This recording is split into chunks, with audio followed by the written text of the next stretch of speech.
Bon, alors, il va y avoir pas mal de retours en arrière parce que justement, comme au fur et à mesure que j'avance dans le cours, je réfléchis à des trucs et puis je complète et puis bon, etc., etc. Bien. Donc, je vais commencer par quelques rappels. Alors, toujours les notations. dm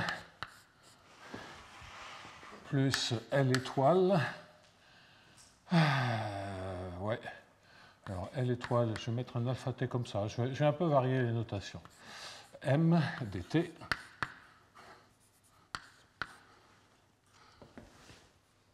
Et j'essaie de les condenser le plus possible. Égale divergence de gamma m au sens gamma j dbj plus AJM dBJT.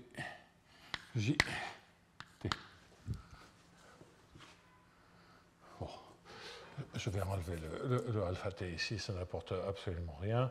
Alors, rapidement, hein, donc L étoile, c'est dij de AIJ. Et au niveau de AIJ, je vais écrire de quoi tout ça, ça dépend. Hein. Donc ça dépend de X, de Y et du contrôle alpha t fois M.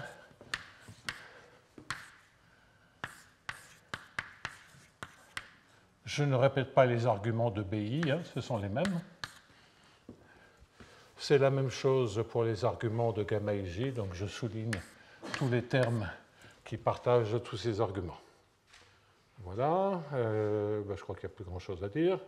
Les hypothèses que AIJ est strictement plus grand que gamma transposé, d'accord. Je crois que c'est à peu près tout ce que je voulais dire pour l'instant, étant entendu que le Y, et que là c'est un YT, pardonnez-moi, et que le DYT c'est un mu de YT. C'est un mu de YT dBT. Donc mu est une matrice, peu importe. Hein. Mu IJ dBJ. Allez. Si je veux avoir des notations à peu près cohérentes, ok.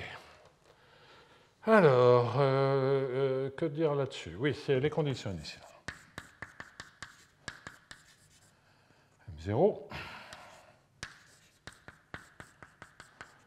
Tous les coefficients sont bornés réguliers, de sorte que l'équation en Y définit un unique flot stochastique. Enfin, bon, tout se passe très très bien. Alors,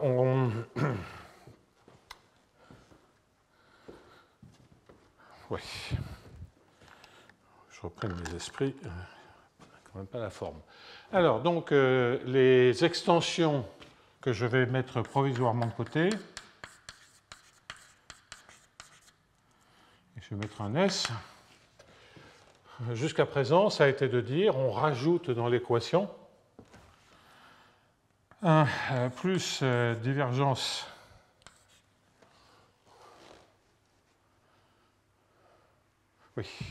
plus un divergence de bêta m, c'est en fait un bêta t, ce qui est la stratégie d'un joueur jouant la stratégie entre guillemets d'un joueur entre guillemets jouant contre nous, si nous faisons ce problème de contrôle avec information partielle.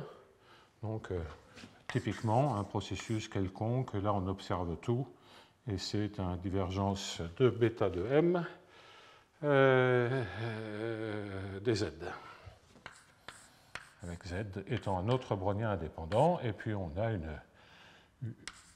une borne sur ces stratégies adverses.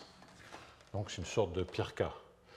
Et quand je mets extension, je ne sais pas pourquoi j'ai mis des ZT, c'est sans doute parce que je pensais à la suite, dt. Et donc ce que je vous avais dit, c'est au fond, c'est des erreurs de modèle. On ne sait pas très bien quel est le drift, et on dit, le modèle, il tient dans une famille d'évolutions dont les drifts sont majorés par une constante. Donc ça, c'est l'écart maximal, entre guillemets, déterministe dans le modèle. On a un plus bêta de t inconnu. Bon. Mais on peut aussi avoir une méconnaissance sur les aléas. Et donc ça, qu'est-ce que ça veut dire? Ça veut dire que fondamentalement, dans l'équation de départ, ce que vous êtes en train de dire, c'est que j'ai en fait un plus sigma t dzt. Donc j'avais un bt dt pour le dxt. Donc comme c'est des pires cas, je peux autant les supposer observés, connus, etc., puisque c'est, on va faire ce qu'il y a de pire. Donc certainement, là, il n'y a pas de problème d'information. Bon, ça nécessiterait quelques développements dans lesquels je ne vais pas me lancer, je vais prendre les équations comme elles viennent. Alors, donc, plus bt dt, donc là, le bt étant à bêta t. Là, ben, c'est tout un tas de bruits, pour simplifier, indépendants. Donc, je dis bien pour simplifier indépendant, ben, ça c'est toute une partie de bruit qui n'a rien à voir avec le système que l'on est en train d'observer et on ne sait pas très bien exactement ce qu'est ce bruit, si ce n'est que il est par exemple pas trop grand. Donc ça, qu'est-ce que ça veut dire? Cela veut dire que l'on va mesurer un bruit. Donc ce qui compte, c'est évidemment la variation totale. C'est l'énergie du bruit, hein, c'est le sigma transposé. Et de dire que là, je vais avoir aussi une borne que c'est inférieur à, je vais l'appeler kappa, parce que ce zéro, il n'est pas nécessairement petit, mais ça, on a envie de dire, bon, quand même, la quantité de bruit, si tout est noyé dans le bruit, bon, de toute façon, ce n'est pas très intéressant. Bon, de toute façon, je ne dis pas que kappa est petit, mais il est majoré. Auquel cas, si je fais ça, ça veut dire que je vais rajouter, ça, je ne vous en ai jamais parlé jusqu'à présent, et ça m'est venu, puis en réfléchissant, et pour me rendre compte que plus tard, on saura aussi gérer les équations qui correspondent à ce cas-là. Et alors, donc, là, on va avoir deux termes, hein, c'est un peu comme... c'est un peu comme le gamma. Hein. On va avoir un terme qui est en... Donc, ce que je vais rajouter, et je vais le mettre avec une autre couleur.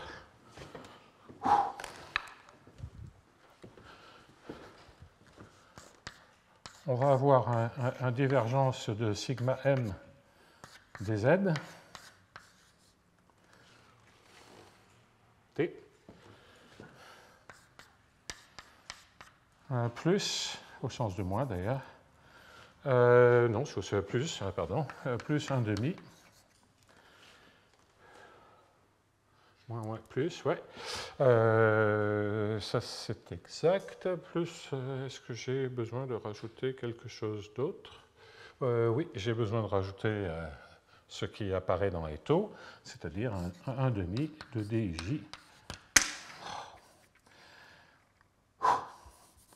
de D2, je vais l'écrire comme ceci, sous forme conservative, sigma transposé M.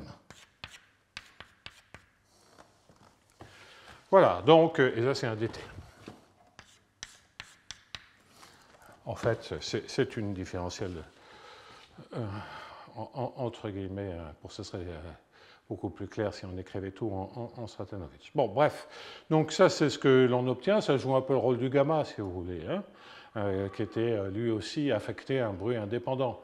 Donc il y avait les deux termes, le divergence de gamma m, que vous avez ici avec le divergence de sigma m, et puis vous avez une partie qui est cachée dans le AIJ du gamma transposé, et là je suis obligé de la rajouter, elle n'y était pas encore.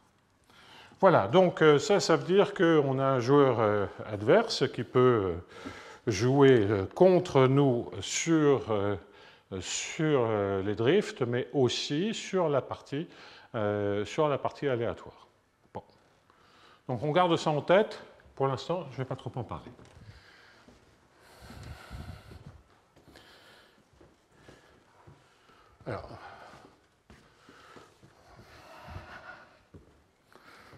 C'est un peu plus que des remarques ce que je vais faire, mais on va appeler ça remarques diverses. Il y a des vraies propositions là-dedans.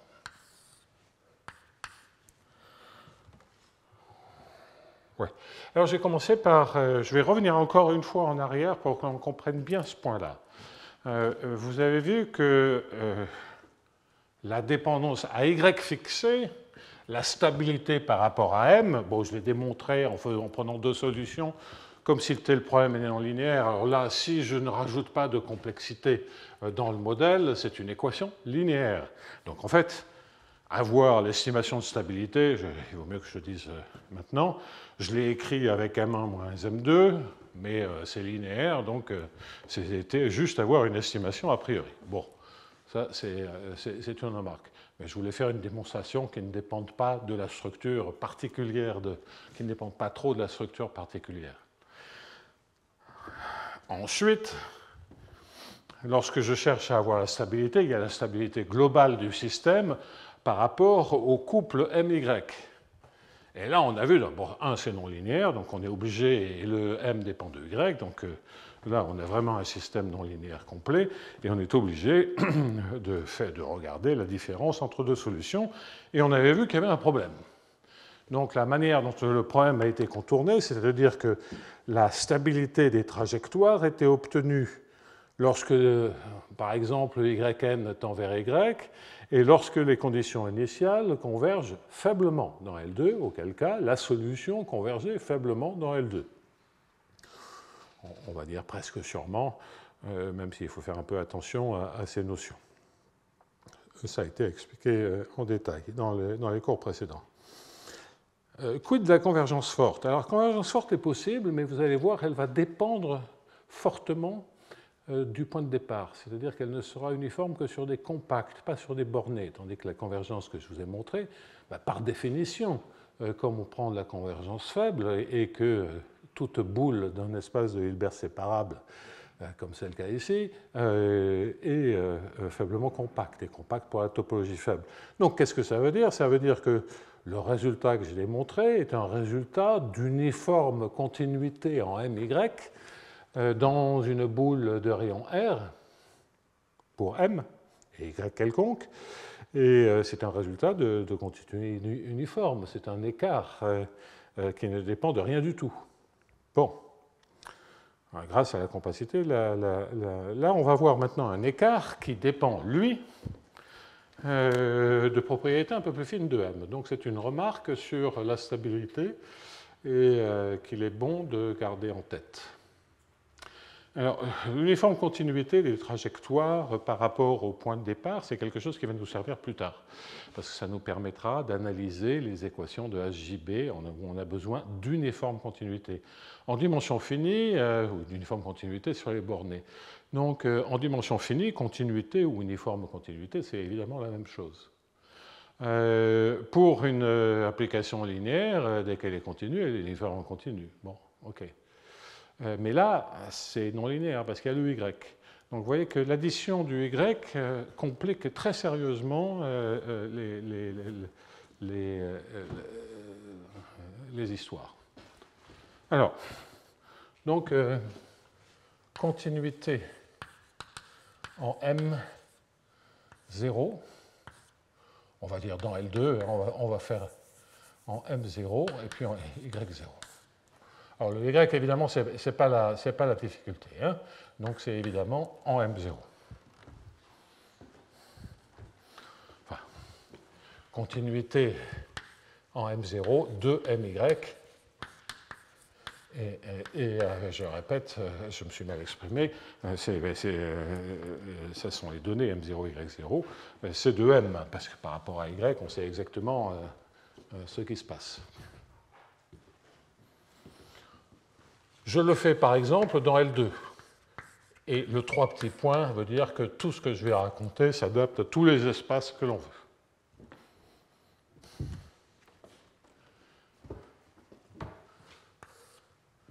Alors,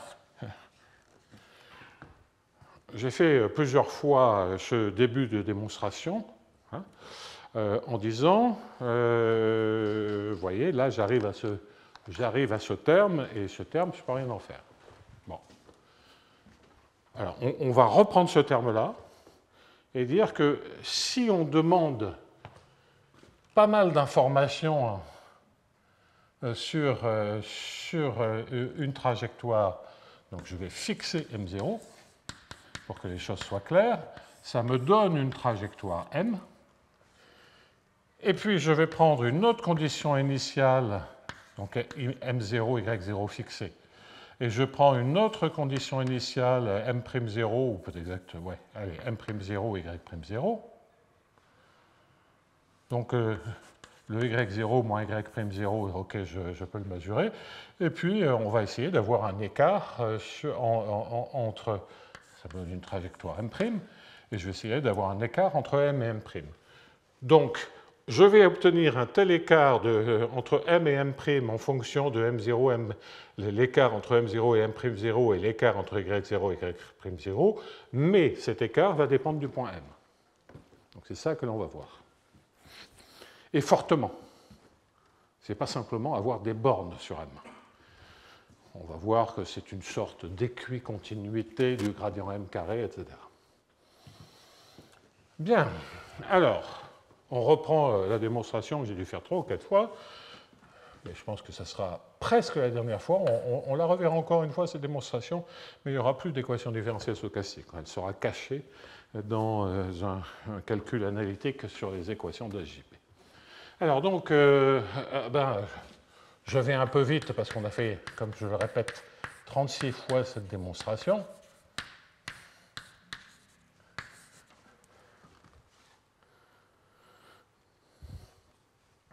Et ce que l'on sait, avec des notations qui sont assez claires, en faisant une intégration par partie, je dois gérer un truc comme moins ij dj avec un prime. Donc, chaque fois que je mets un prime, c'est que ce qu'on met à l'intérieur, c'est du y prime, par exemple. Et je multiplie ceci par le di m moins m'. Alors, le terme qui est embêtant, c'est le terme dans lequel je change le y à l'intérieur des coefficients d'équation. Donc c'est typiquement celui-là. Donc attention, comme je veux faire jouer un rôle particulier à M0 et donc à M, c'est sur celui-là que je fais les accroissements. Et les autres, je le garde, et c'est un AIJ', dj M moins M', qui est multiplié par ça. Ça, c'est le calcul habituel, comme lorsque je fixais Y.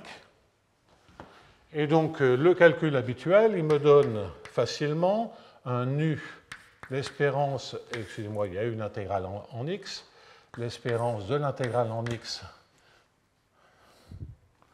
de gradient M moins M'.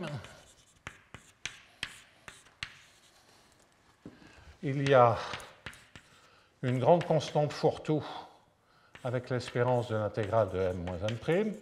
Donc ça, il n'y a pas de problème, hein, c'est quelque chose qui sera absorbé par le d sur dt par un lemme de Gromval. Là, c'est un petit peu de rab qui me reste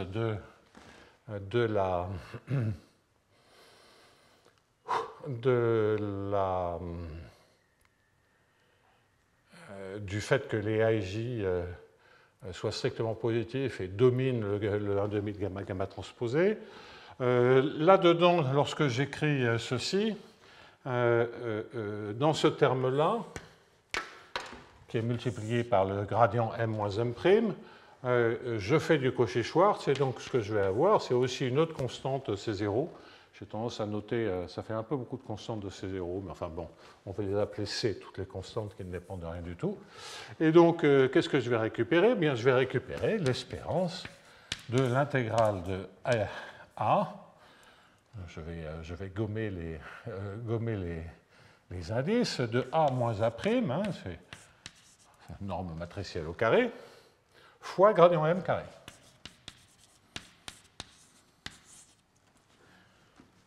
Bon.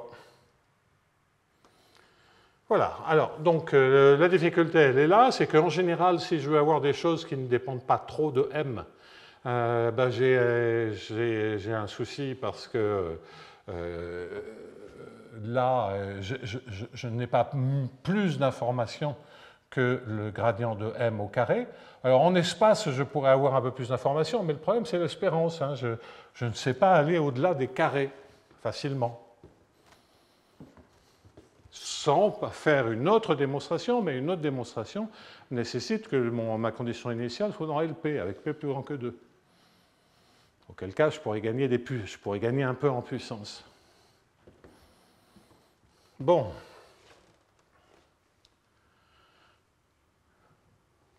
Bon.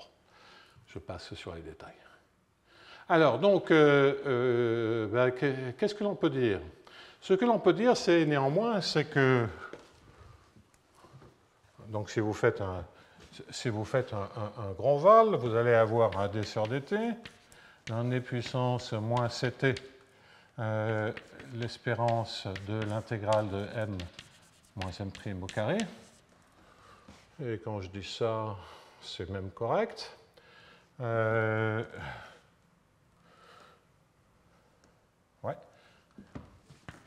Plus nu fois l'intégrale de e puissance moins cs, l'espérance de gradient m moins m' au carré.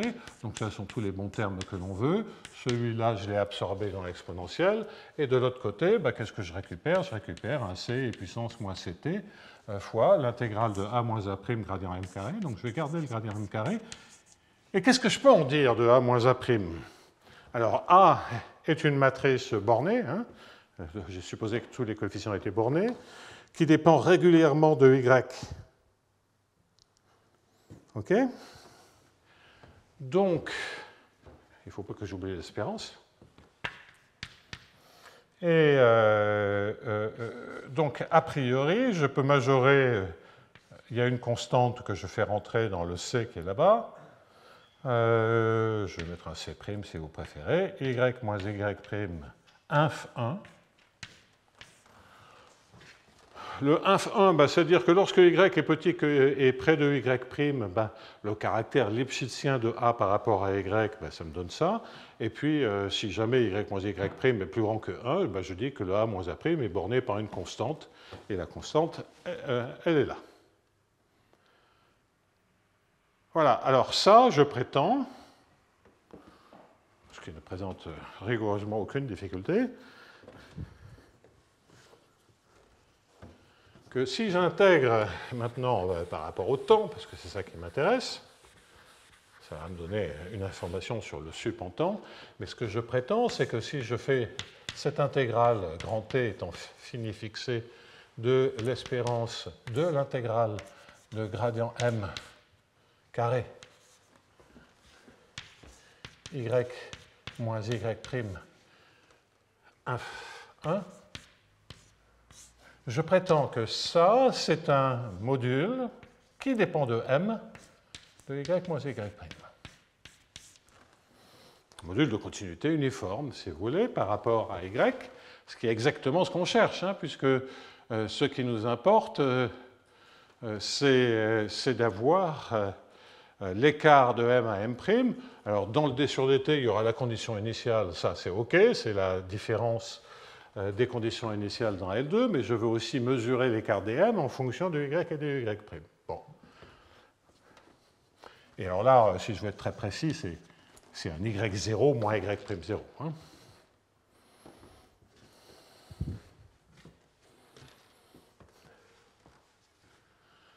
Bien.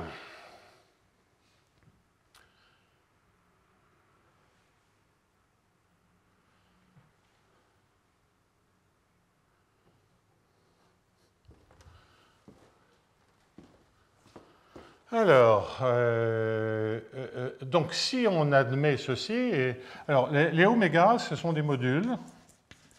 Donc les modules que je vais prendre sont toujours bornés, c'est-à-dire des fonctions continues croissantes, modules de continuité,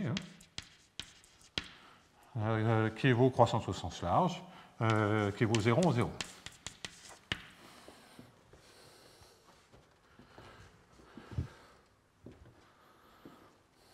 Alors je peux travailler un peu plus, je peux même les supposés concaves, mais ça ne rajoutera pas grand-chose. OK, donc ça, c'est une notation pour quelque chose qui va mesurer effectivement la continuité uniforme par rapport à Y. Mais cela, l'indice qui est là en M, c'est bien pour rappeler que ça dépend de M. Et en fait, la dépendance en M, c'est à travers la dépendance en dQ et intégrabilité du gradient carré. Un gradient M carré, il est intégrable, hein, on l'a démontré, par rapport à X, T et oméga. Donc, la manière dont il est intégrable va conduire à ce module de continuité. Et donc, l'estimation qui est là, elle sera uniforme pourvu que les gradients m carré soient uniformément intégrables. OK. Et ça, à part de dire que le M0 est dans un compact de L2, je ne sais pas le faire. En fait, je ne pense pas que ça soit vrai. Bon, alors, donc, la conclusion, je l'écris là, c'est uniforme sur les compacts forts de L2.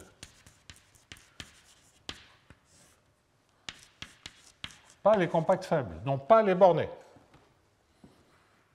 On est en dimension infinie.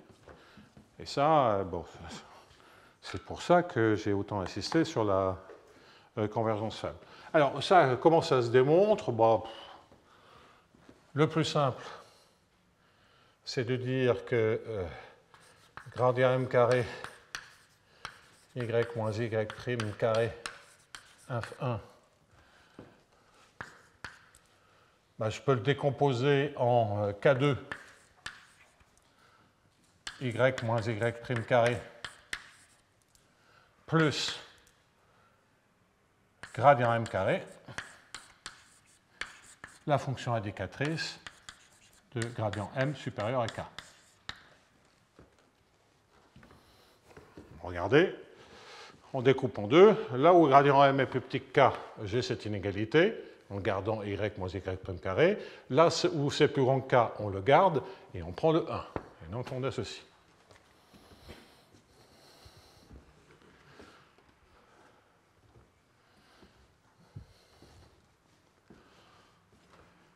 Et donc, si je me sers de cette borne, maintenant je mets l'espérance, toutes les intégrales. Ben, j'ai K2 fois y moins y prime carré, et donc ça va me faire un CK2 y0 prime y0 moins y prime 0 carré, parce que ça, c'est la lipschitzianité, et même on a du rap puisqu'on a intégré par rapport au temps. Mais enfin, de toute façon, ça me donne, c'est la lipschitzianité de la solution de y solution de cette équation différentielle stochastique. Donc ça, c'est ce terme-là. Et qu'est-ce qu'il y a d'autre? Ben, ce qu'il y a d'autre,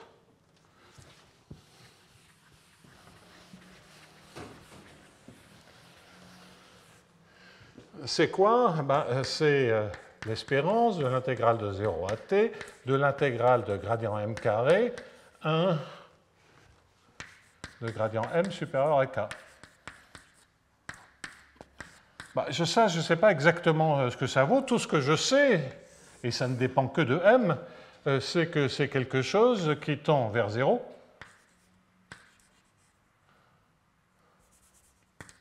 Quand k tend vers l'infini. Et là, ça dépend évidemment de m. Hein, c'est juste cette propriété d'intégrabilité, de la manière dont c'est intégrable. Bon, et quand vous avez CK2, K étant quelconque, Y0 moins Y'0 au carré, plus epsilon de K, ça c'est bien un module de continuité. Il suffit de prendre l'inf sur tous les cas positifs.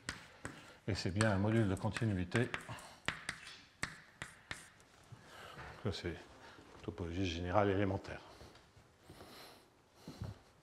Enfin, c'est même pas la topologie, c'est l'espace métrique. Hein.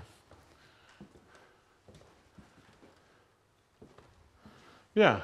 Et donc, vous avez cette estimation et cette propriété d'écart par rapport à y, mais comme vous le voyez, cela dépend de contrôler la taille d'objets comme ceci.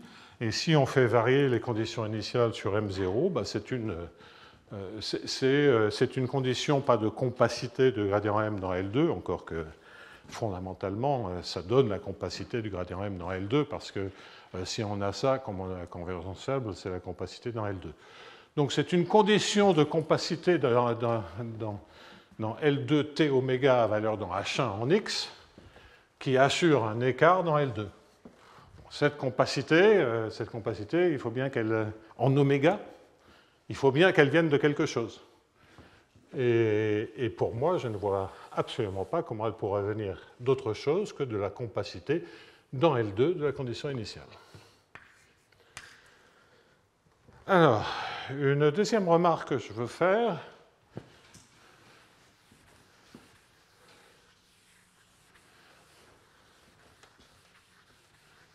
donc on a déjà vu que l'équation en M se comportait bien dans tous les HS, qu'ils soient positifs, négatifs, si je suppose les coefficients c'est infini. Évidemment, comme toujours avec les équations, si vous voulez qu'elles se comportent bien dans L2, vous avez besoin de 2 dérivées sur les IJ et puis d'une dérivée sur tout le reste. Enfin, 2 dérivées sur les matrices qui composent, comme gamma qui compose le IJ, et une dérivée sur tout le reste. Évidemment, lorsque vous voulez travailler dans H-1 ou dans H1, ben vous avez besoin de plus de régularité. Bon. Donc, de manière, et vous avez évidemment le même phénomène dans toutes les échelles LP. On a exclu P égale 1 et P égale l'infini. Donc, il y a propagation de la régularité initiale, et puis le petit effet régularisant de diffusion, qui est simplement de dire que si je démarre dans L2, je récupère quelque chose qui est dans L2 T oméga à valeur dans H1. Bon. Mais en fait, il y a beaucoup mieux que ça. Donc, je vais parler d'effet régularisant.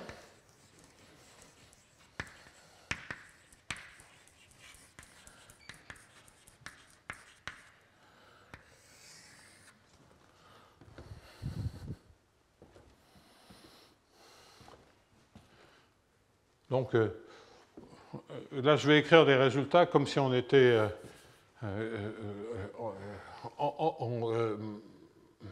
en me servant du fait que l'équation est linéaire en M. Donc, contrôler la manière dont on fait l'effet régularisant, c'est juste une borne. En fait, il y a un petit peu mieux si on était amené à regarder des problèmes un peu plus non linéaires. Je ne vais pas me lancer là-dedans, il y a déjà suffisamment à faire. Et donc,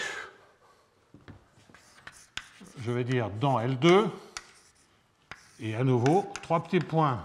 Allez, 3 petits points, ça veut dire que c'est vrai dans LP, dans HSP, dans tout ce que vous voulez.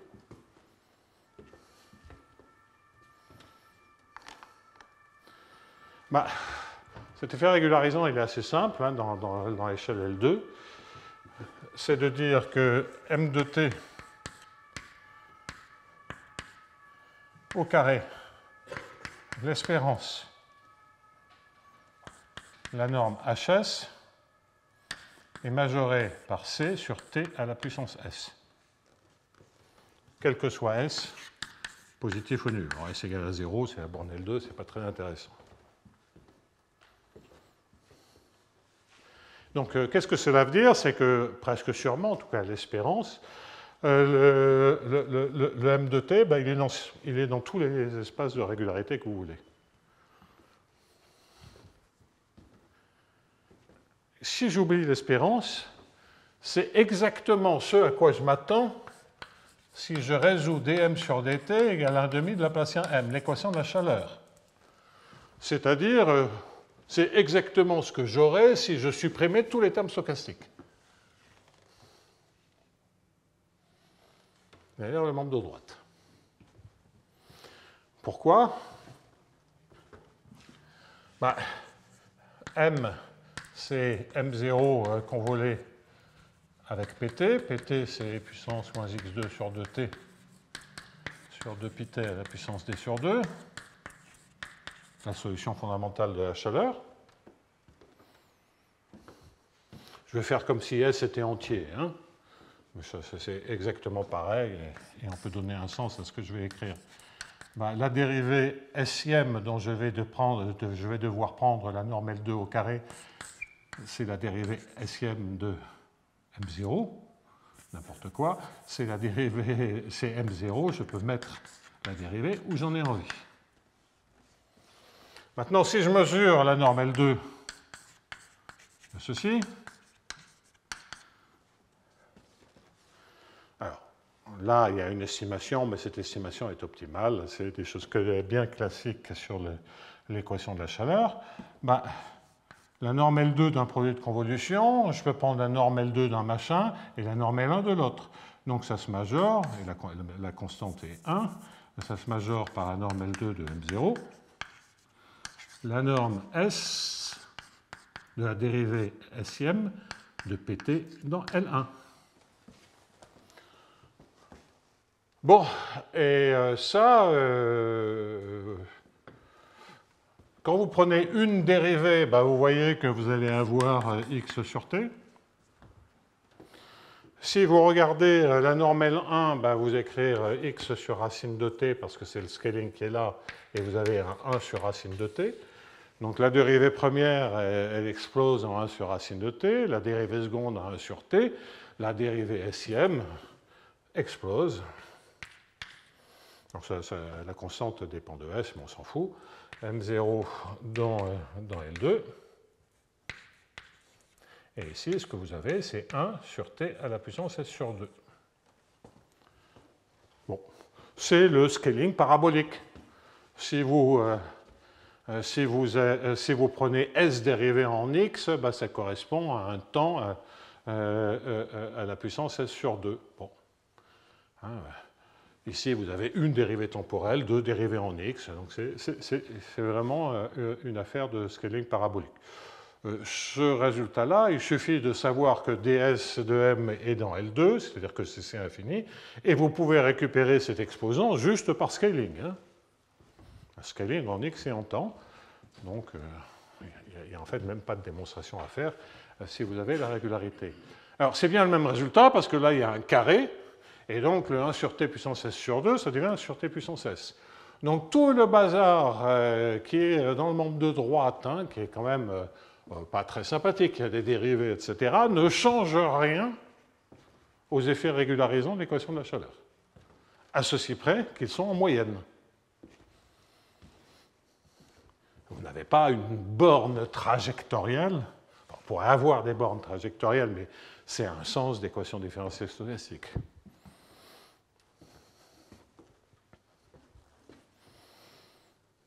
Bon. Alors, étant très feignant, je vais surtout vous montrer comment ça marche, pour des S entiers. Déjà, on va faire ça pour S égale à 1, puis S égale à 2, etc., etc. Alors, S égale à 1, ça veut dire quoi? Ça veut dire que je sais que l'intégrale de 0 à 1, par exemple, parce qu'évidemment, c'est quand t est petit que le problème se va se poser, mais que l'intégrale de 0 à t de l'espérance de m dans H1 au carré est majoré. Alors, le C là-dedans, c'est, si vous voulez être même très précis, c'est une équation linéaire, donc, a priori, hein, la constante est homogène. Donc vous pouvez penser que M0 est de norme 1 dans L2 et on n'a que des constantes qui ne dépendent plus de M0.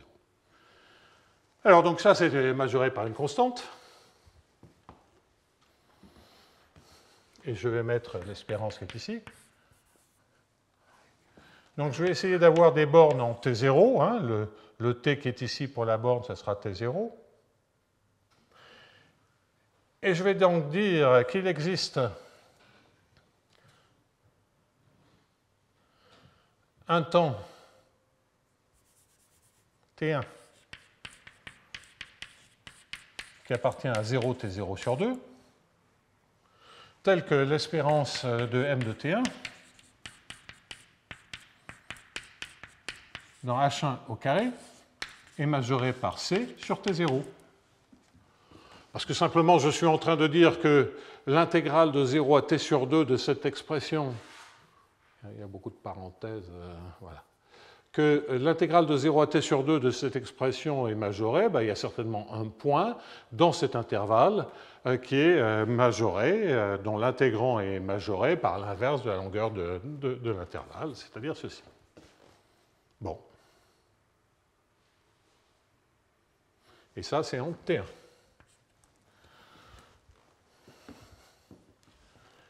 Et maintenant, je reprends la démonstration des bornes, mais dans H1.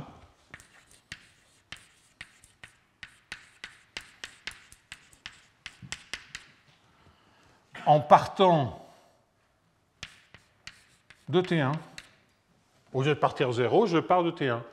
J'ai une condition initiale. Alors certes, le stochastique dedans, mais ça ne change absolument rien à la démonstration. Vous pourrez vérifier ça, puisque c'était qu'il y ait une espérance ou pas pour la condition initiale ne change absolument rien. Et la démonstration est la même, parce que de toute façon, le brownien est un renouvellement indépendant. Donc c'est comme si on recommençait avec exactement le problème, mais à partir de l'instant T1.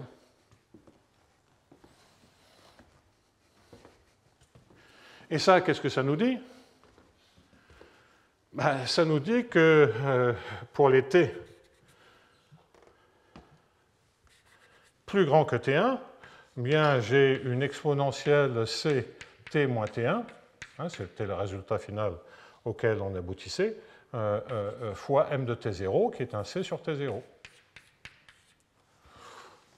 De toute façon, hein, j'ai pris un horizon fixé, hein, grand T, donc là-dedans, je n'y touche plus. Donc quand je dis quelque chose comme ceci, il faut être quand même un tout petit peu précis. C'est une constante qui dépend de grand T, et c'est pour les petits t qui sont compris entre 0 et grand T, qui est un réel fini quelconque. Parce qu'il y a des exponentielles qui flottent, donc ça peut se dégrader. Ça peut se dégrader quand le temps devient long. Mais c'est évidemment en temps court que ces bornes m'intéressent. Donc ce n'est pas le même, hein, c'est pas le même C, c'est un nouveau C, C' sur T0. Et là, j'ai démontré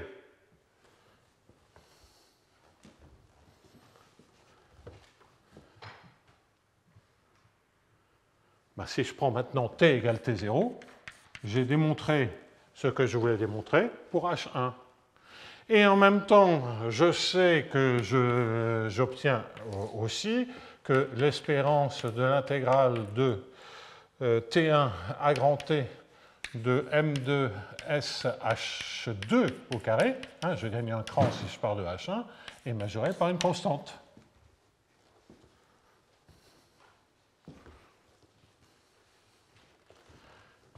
Ok, alors T1 était plus petit que T0 sur 2. Je vais prendre ensuite un temps T2, qui est compris entre T1, pardon.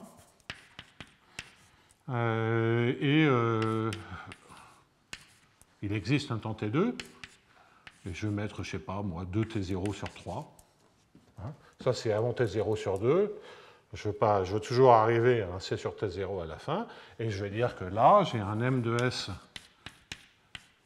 un M en T2, en norme H2 au carré, qui est majoré par un C sur T0. Parce que la longueur de l'intervalle de 0 à 2T0 sur 3, hein, je me sers que l'intégrale de T1 à 2T0 sur 3 de la norme H2.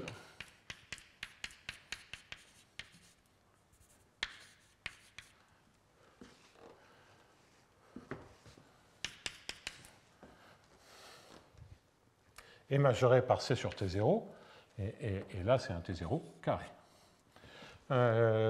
Parce qu'il y a C sur T0, et puis il y a maintenant la longueur de l'intervalle, je prends un point à l'intérieur, et donc un bon point à l'intérieur pour lequel j'ai cette borne.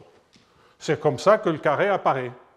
On recommence en disant je regarde le problème à partir de T2 dans H2, et j'obtiens la borne en C sur T0 au carré. Bon, je ne vais pas le faire. Voilà, bon. Et comme c'est une équation linéaire, il suffit de le faire pour les entiers. N'importe quelle interpolation donnera les S non entiers. On s'en moque. Donc, je recommence sur H2. Là, je suis allé très très vite, mais vous voyez, vous avez une estimation de diffusion de la norme H2. Vous prenez un petit point et puis on travaille. Hein, là, on a 0. Là, on a T0. Dans un premier temps, on a pris un bon point T1 entre 0 et T sur 2. Dans un deuxième temps, je vais prendre un bon point entre T1 et 2T0 sur 3, pardon. Il va être quelque part par là, typiquement. Donc ça sera mon point T1, ça sera mon point T2. Et ainsi de suite.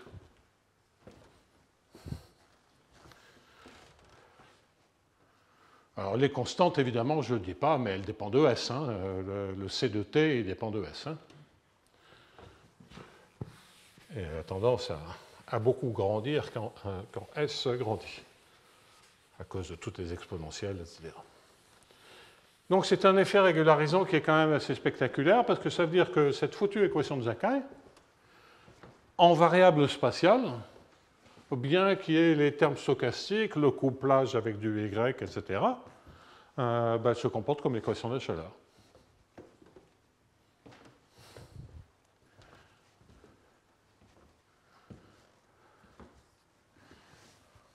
Bon, donc quand je vous disais que c'était un peu plus que des remarques, hein, ça c'est une vraie proposition sur les solutions d'équations de Sakai. Ou de MdZ généralisé. Alors, troisième remarque, parce que j'en aurais besoin, j'étais passé rapidement de ceci en disant c'est continuité en temps, etc. C'est le comportement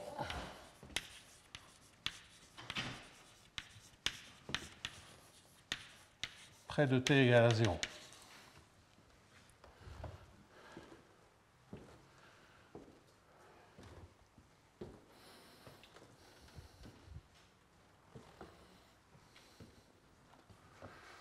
Alors, bon, évidemment, pour Y, c'est standard, hein, ou c'est, si vous voulez, la continuité par rapport au temps.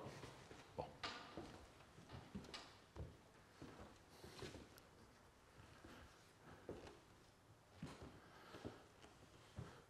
Alors, si on n'avait pas de termes stochastiques, bon, il n'y aurait vraiment aucun souci à se faire, parce qu'on a des bornes sur M, on a d'ailleurs toutes les bornes que l'on veut, donc on a des bornes sur le dm sur dt.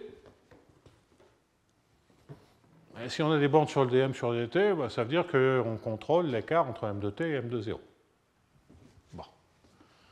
Alors c'est un peu plus compliqué parce que on n'a rien sur le dm sur dt. Hein, le dm sur dt, c'est du bruit blanc, multiplié par des trucs qui dépendent de m, donc c'est n'est pas lumineux. Donc c'est pas plus mal de le faire.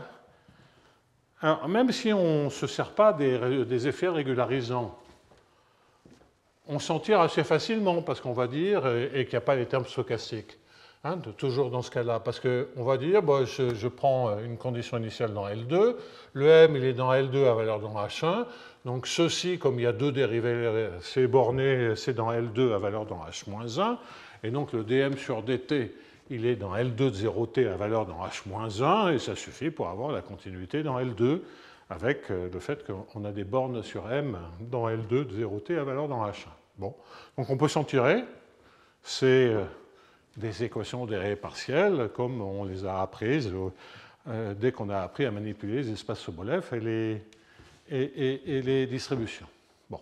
Donc ça, c'est totalement classique. Là, malheureusement, on ne peut pas faire ça. Hein, on n'a pas les outils pour. Donc, si je prends dans L2,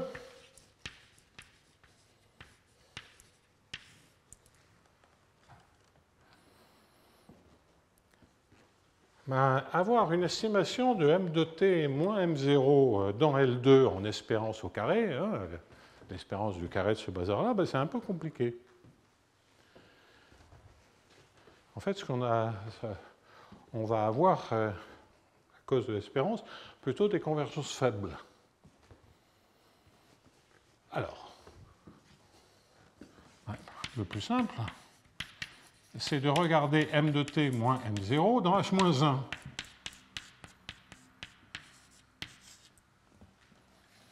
Comme on a des bornes de m de t dans L2, ben ça voudra dire de la continuité temporelle à valeur dans L2 faible, puisqu'on a du h-1 et on a des bornes dans L2. Et que l'injection de L2 dans h-1 est compacte.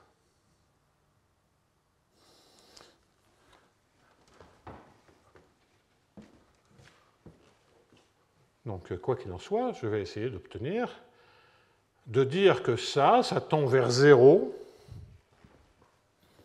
uniformément vers 0. Ça tend vers 0 quand t tend vers 0, uniformément en M0 dans L2. Donc, uniformément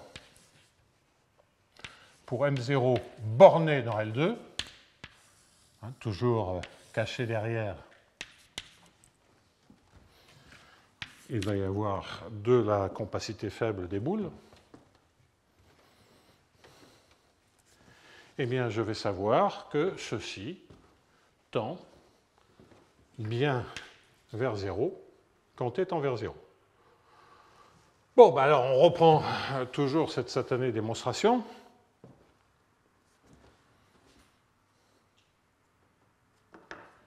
À part que maintenant, je vais simplement dire que m de t moins m0, c'est quoi? C'est l'intégrale de 0 à t de L moins, avec un moins devant, ds,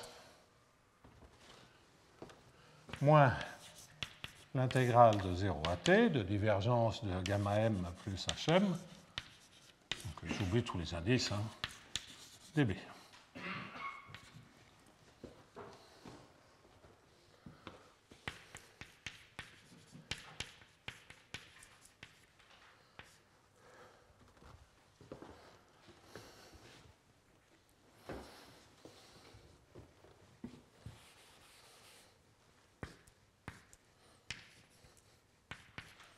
M de t moins m0 au carré, bon, je mets des valeurs absolues, mais c'est juste le carré d'une fonction réelle. Vous voyez que vous allez avoir différents termes, et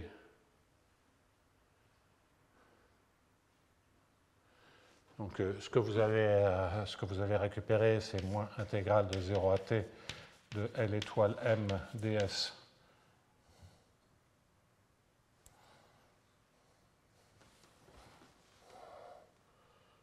Non, je réfléchissais, est-ce que j'ai besoin? Non, je n'ai pas besoin d'une estimation plus précise que ça. Ben, je peux dire que c'est majoré par 2 fois le carré de la première. Si je mets une espérance, ça fait ceci.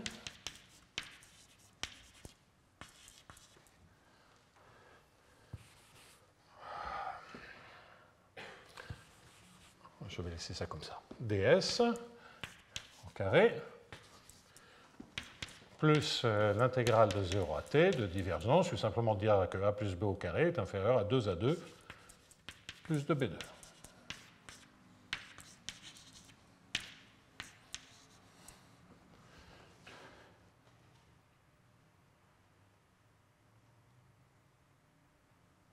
Oui, enfin, tout va commuter là-dedans, donc ça ne sera pas très gênant. Ouais, c'est pas ça que je veux faire, pardonnez-moi. Je reprends. Je m'intéresse à la norme h-1, donc je vais calculer moins Laplacien moins 1 de m de t moins m0. Ce qui va bien entendu va être moins intégrale de 0 à t de moins Laplacien moins 1 L étoile de m, moins intégrale de 0 à t de moins Laplacien moins 1, divergence. Et comme d'habitude dans h-1, j'ignore les problèmes à l'infini Et je dis que c'est simplement moins Laplacien moins 1. Normalement, il faudrait faire moins Laplacien plus 1 fois moins 1. OK, dBs.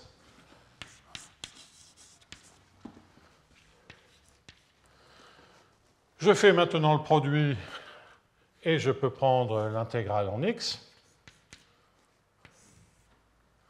ce qui me donne la norme de m de t moins m0 h-1 au carré. Donc je répète que je fais le produit et je prends l'intégrale.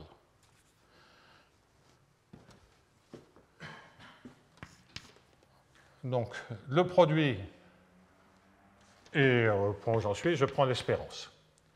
Le produit de ces deux termes, et ensuite je dois intégrer en x. C'est quoi? C'est l'intégrale en x de l'intégrale de 0 à t de L étoile m, de l'intégrale de 0 à t de moins Laplacien moins 1 de L étoile m.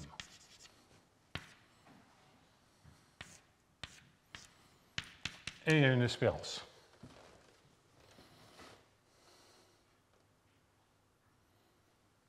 Correct.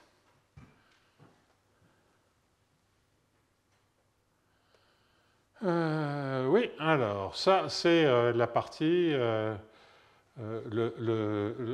produit des dt. J'ai les produits des dB par des dt, comme je prends une espérance, ça vaut 0. J'ai le produit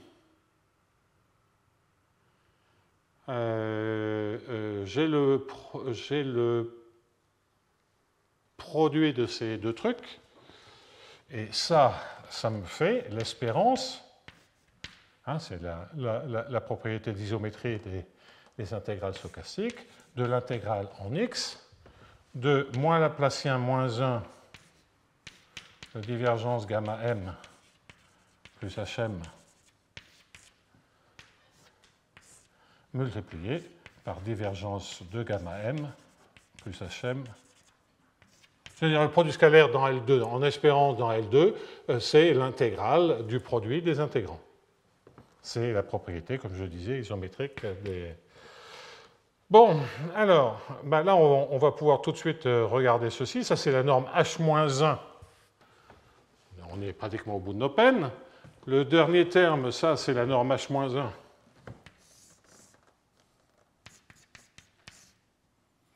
De divergence de gamma m plus hm, h-1 au carré. Et j'ai oublié l'intégrale de 0 à t. Qui se majore?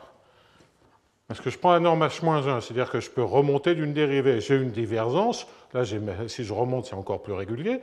Donc, en remontant d'une dérivée divergence de gamma m, ça me fait du gamma m dans L2. Gamma est borné, m est borné dans L2. Et donc, vous voyez que tout ce qui est là, je vais mettre une couleur. Bon, j'ai fait 36 fois des arguments comme ceci, donc là, j'accélère un peu. Tout ceci, ça se majore par un c fois m dans L2 au carré. Avec une espérance. C'est-à-dire que ça se majore par une constante, puisque je sais que j'ai dit le M0, initialement, il est en norme L2 majoré par 1, donc la norme L2 est bornée. Et donc, tout ce qui est là, il se majore par C fois T. C'est parce que je suis descendu à H-1 que je peux avoir une estimation que je qualifierais de maximale, parce que si vous pensez à un brownien, l'espérance du brownien au carré, c'est de l'ordre de t. J'ai une espérance de carré, c'est en t. Je ne peux pas espérer mieux que c fois t, à cause des browniens. Et là, j'ai ce qu'il faut. Alors, la partie déterministe est même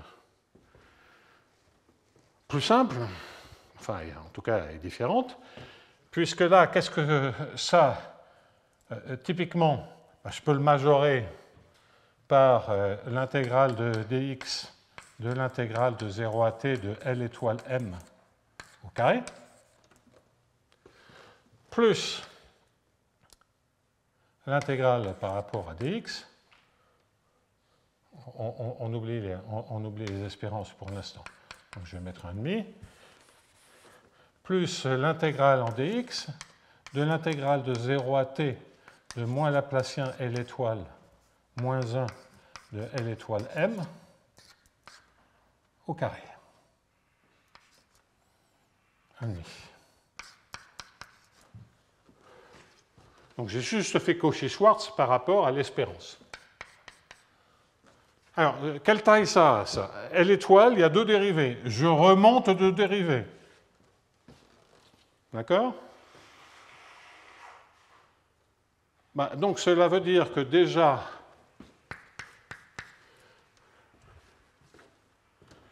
j'ai l'espérance, je vais avoir l'intégrale par rapport à dx de l'intégrale de 0 à t de valeur absolue de... Non, alors je m'y prends mal. Donc là maintenant, je vais faire un Cauchy-Schwarz par rapport au temps. Et donc ce que je vais obtenir,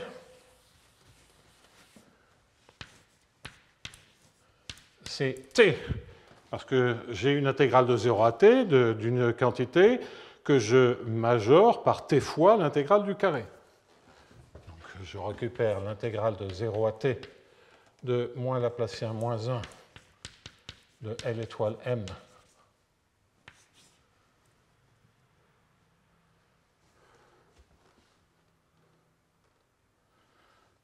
t fois. Et là, c'est l'intégrale. Et là, j'ai le droit de mettre l'intégrale en x. Et tout ça, c'est la puissance 1,5. Voilà. Multiplié par, alors si je fais le même jeu sur le bazar qui est sur le premier bazar, je vais avoir aussi un t, une intégrale 0 à t. Et qu'est-ce qui va me rester? Il va me rester L étoile. Je m'y prends, pardonnez-moi, très très mal. Pardonnez-moi.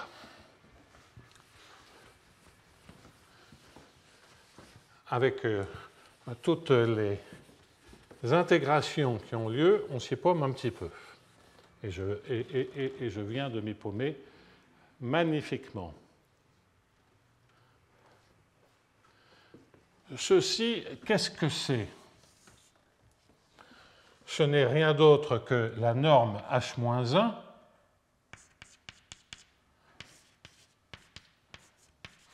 de L étoile m, de l'intégrale de 0 à t de L étoile m, puisque c'est ça multiplié par moins Laplacien moins 1 intégré. C'est pratiquement ce dont on est parti, puisqu'on veut écrire m de t moins m0 h-1. Donc,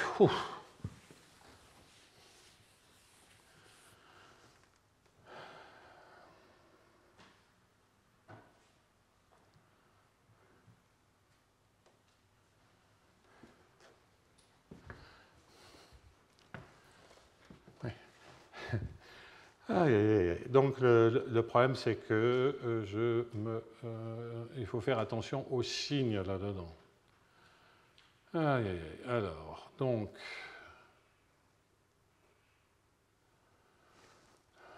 ça c'est correct.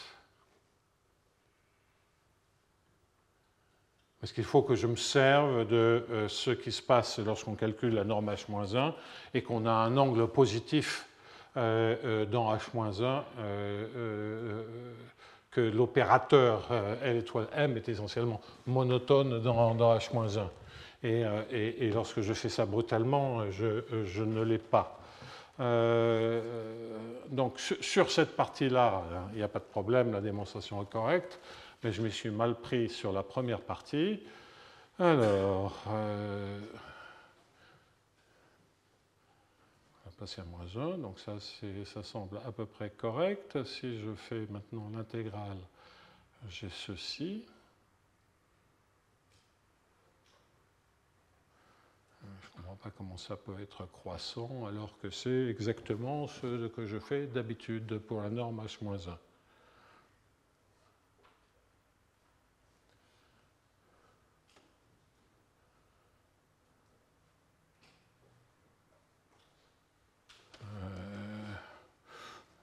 Oui, bon.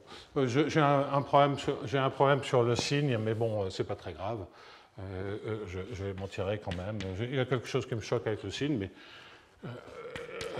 si c'est le mauvais signe et que la démonstration marche et que je me suis trompé de signe quelque part, c'est pas très grave. Alors.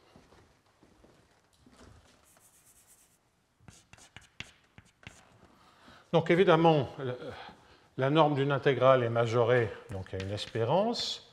Il y a l'intégrale de 0 à t, la norme de L étoile m dans h-1, ok, et j'ai un carré à l'extérieur de l'intégrale. Ça, c'est extrêmement important. Ok. Voilà en résumé ce que j'ai obtenu. J'avais un trouble à cause du plus qui est ici, mais je vais terminer la démonstration avec ce plus, donc a priori, ce n'est pas gênant.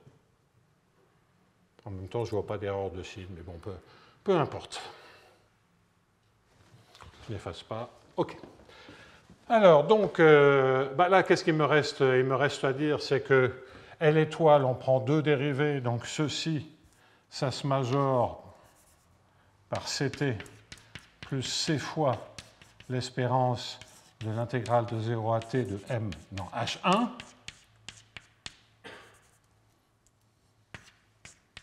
Et il ne me reste plus qu'à faire un Cauchy-Schwarz en disant, avec le temps, et que donc je vais récupérer C fois t, plus C à nouveau fois t, l'espérance de l'intégrale de 0 à grand T de m de H1 au carré, dont je sais qu'elle est finie, qu'elle est majorée si M0 est en norme L2 majorée.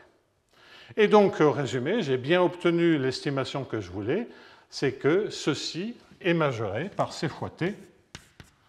Et même, si vous voulez rajouter la bonne dépendance, eh bien, on a démontré cette continuité. Cette continuité, pardonnez-moi, mais j'ai un peu de mal à me concentrer en ayant mal un peu partout.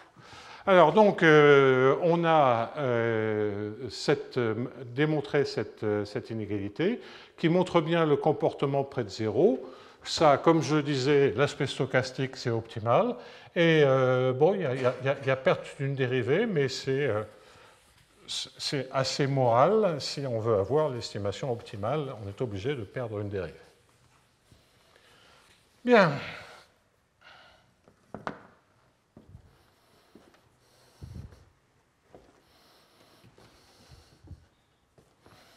Je vais quand même vérifier que j'ai abordé tous les points que je voulais aborder avant. Parce que je ne veux plus revenir sur les analyses des trajectoires, donc je me suis fait une liste de points à aborder ce matin.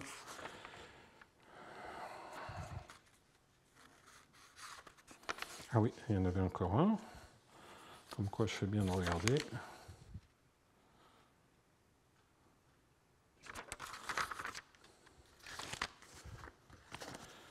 Bon.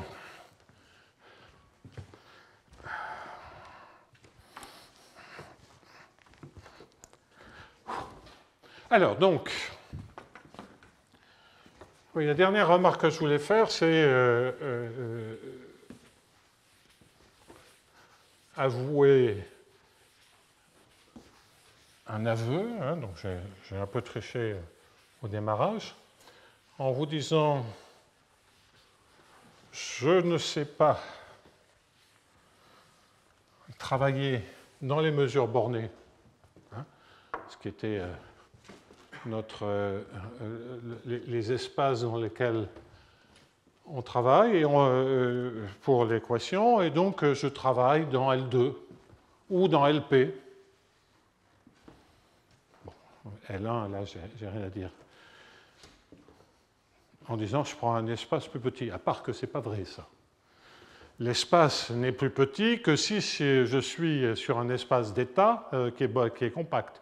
Donc si je mettais des x qui soient sur une variété compacte, par exemple sur le tore périodique, c'est-à-dire avoir des conditions de périodicité en x, tout ce que je vous raconte est absolument exact, dans le sens où l'espace des mesures bornées s'injecte bien dans tous les LP. Donc si X appartient à borné. Si vous posez L2, ben vous êtes obligé de travailler avec des poids. Et ça, je ne veux pas le faire. Parce que tout ce qu'on a fait, il faudrait le reprendre, mais dans les espaces à poids. Alors qu'est-ce que ça veut dire, ça? Ce sont des espaces à poids polynomiaux, donc tout est vrai, mais bon, la vie est courte. Donc, pensez X périodique. Sinon, si vous voulez vraiment avoir ce type d'injection, sinon, idéalement, ce qu'il faudrait faire, c'est de travailler avec des fonctions qui sont de carré intégrable contre un poids.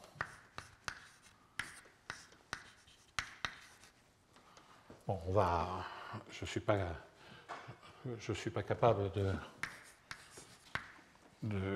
donc M est lié à la dimension. Est-ce que c'est la dimension moins 1, la dimension moins 1 sur 2? J'en sais rien, on va le refaire. Et on va simplement dire que vous voulez avoir une estimation de F. C'est le contraire. Je veux être sûr que la masse totale de la valeur absolue de F est bornée. Pour ça, qu'est-ce que je fais? J'écris l'intégrale de F1 plus x2 de manière totalement standard.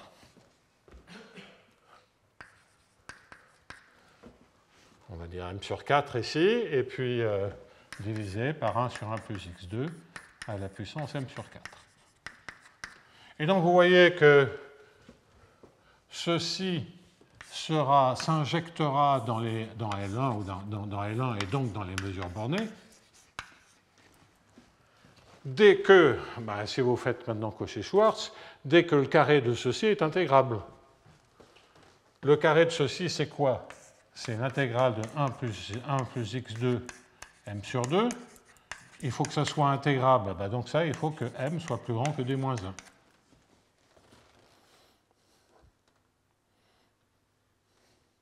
Non, plus grand que d.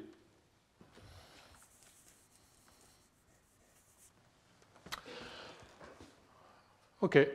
Donc, ça, c'est OK si m est plus grand que la dimension. Bon, alors, vous voyez les joyeusetés qu'il faudrait se taper si on voulait être vraiment puriste, c'est-à-dire si on voulait être sûr que l'on peut écrire les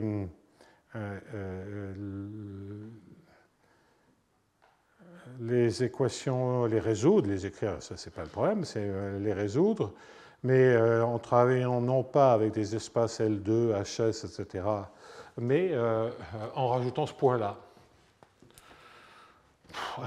C'est pas un gros problème, ça, hein, parce que les poids, ils marchent bien avec les équations paraboliques, en tout cas quand les poids sont polynomiaux. Bon.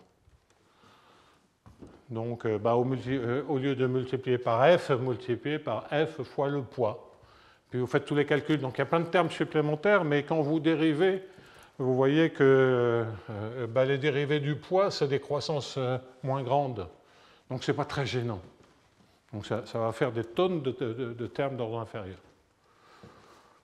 Bon, donc vous avez compris que ce n'est pas ma tasse de thé. Il n'y a aucune difficulté conceptuelle. Simplement, déjà qu'on a des calculs un peu lourds, ça les alourdit terriblement. Si vous tenez à travailler dans des espaces qui sont des sous-espaces de l'ensemble des mesures, évidemment, vous pensez périodique. Sinon, c'est des poids. Sinon, vous oubliez. C'est-à-dire, vous dites, tant pis, hein, je résous mon équation de MdZ dans un espace qui a une intersection, mais qui n'est pas ni contenu ni contenant par l'espace des mesures. Mais stricto sensu, je voulais au moins faire une fois cette remarque pour qu'on l'ait en tête. Bien. Allez, il est grand temps de passer à la continuité. Bon, il reste une demi-heure. Ça va aller plus vite.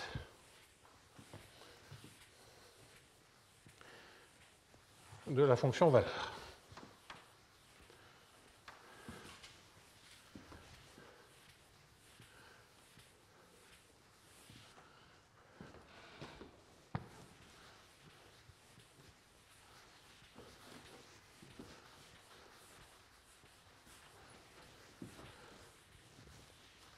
Alors, donc, la continuité de la fonction valeur, déjà, il faut la définir.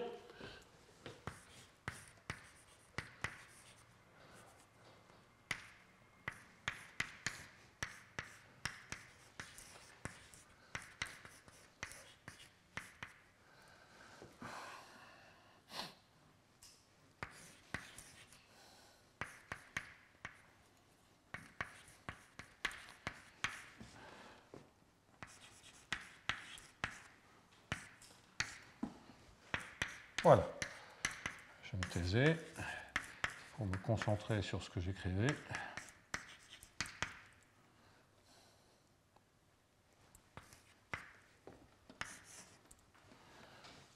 Alors, donc, je vous ai déjà dit, les fonctions f, g sont régulières, bornées, à dérivées bornées, etc., de leurs arguments, et uniformément continues pour alpha dans A. Oui, là, il n'y a pas de alpha t, là, c'est correct. Bien. OK, donc, ça c'est vrai, mais ça ne suffit pas à définir. Donc, c'est le pendant de la remarque que je viens de faire sur « Ah oui, mais attention, les fonctions dans L2, elles ne sont pas forcément des mesures bornées. » Effectivement, ben là, si je sais uniquement que M est dans L2, ce que ça veut dire, c'est que, remarque que j'oublie, c'est que si X est non borné, ben, l'intégrale de Fm, elle est OK si M est dans L2. Lorsque F appartient à L2 en X. Alors typiquement, c'est du 1 à l'infini en alpha Y et dans L2. Et puis, si je veux avoir des dérivés, ben, il va falloir dire H1. Donc ça veut dire quoi? Ça veut dire que c'est une condition qui n'est pas naturelle, puisque c'est une condition qui dit les fonctions coûts s'annulent à l'infini. Bon.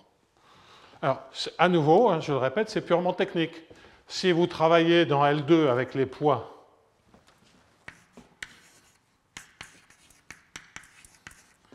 « 1 plus x2 à la puissance m sur 2 », vous êtes dans L1, et donc juste que le fait que f soit borné, ça marche. Donc, gardez cela en tête. Si on travaille dans L2 sans se préoccuper des poids, on a une hypothèse qui n'est pas très naturelle sur les fonctions coûts. Si en revanche on se permet des poids, ben là, on n'a besoin de rien rajouter. Donc évidemment, la bonne solution pour toutes ces questions, ce sont les poids. Mais à part de dire, et s'il me reste du temps à la fin du cours, j'y passerai peut-être quelques instants pour montrer que les principales étapes sont totalement identiques lorsque je me rajoute un poids. Mais pour l'instant, je me contente d'affirmer ceci. Bon, c'est pas nouveau, ça. OK.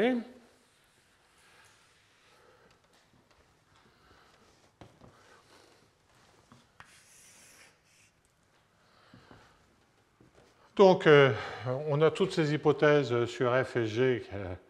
Oui, l'espérance. Je ne sais pas pourquoi j'ai mis une intégrale de 0 à grand T. Il n'y a pas d'intégrale de 0 à grand T. Là, je crois que maintenant, c'est bon. Hein, c'est le coût final. Il n'y a rien d'autre que ceci.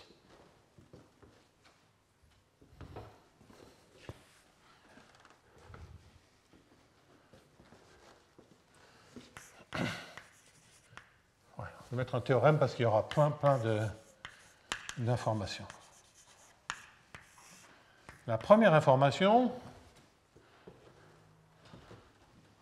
c'est qu'est-ce que je peux dire de cet objet par rapport en taille.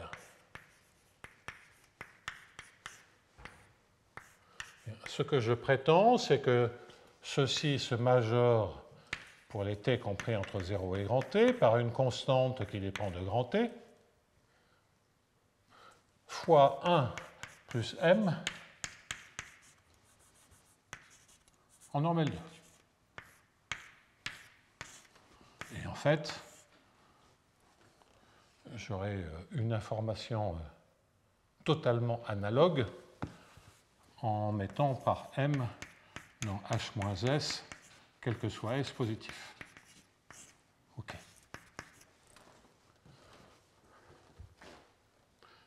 Bon, il n'y a pas grand-chose à dire, hein, parce que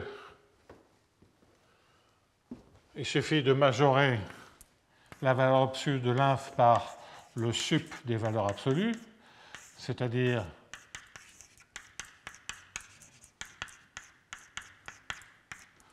et majorer par ceci, et se servir des bornes que l'on a sur M.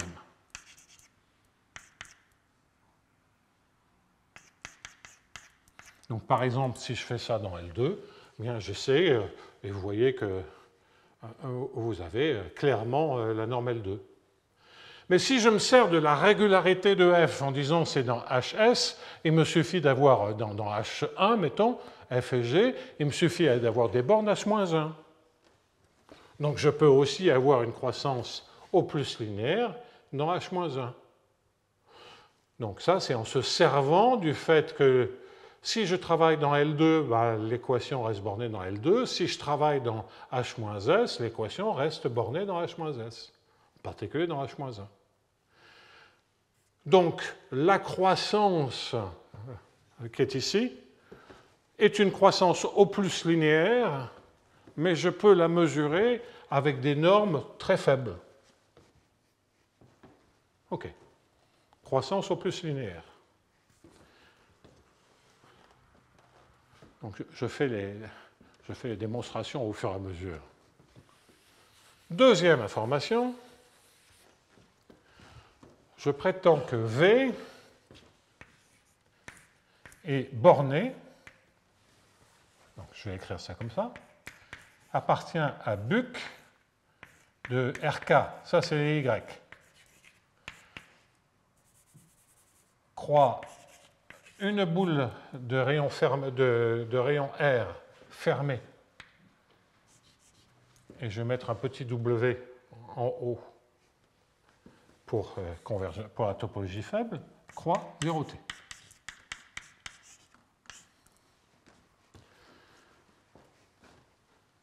Alors, BRW, c'est la borne, c'est la boule fermée de rayon R munie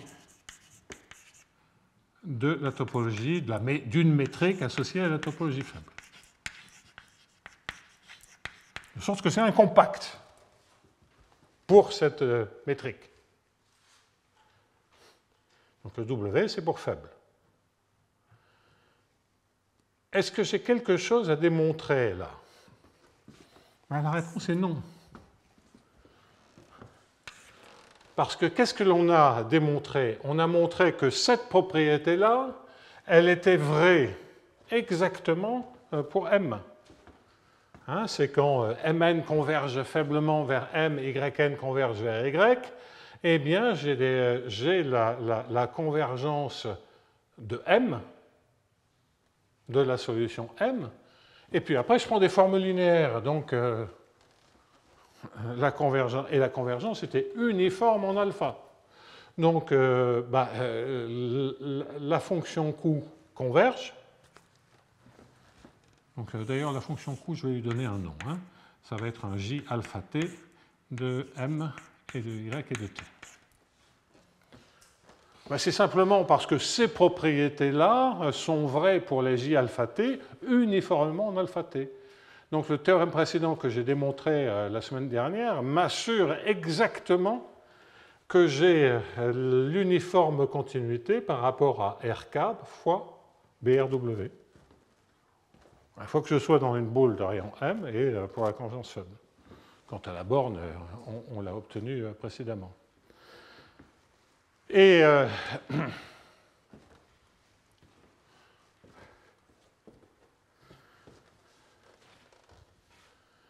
quid de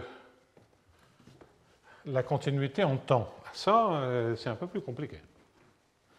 Parce que je vous ai démontré, j'ai fait un petit raisonnement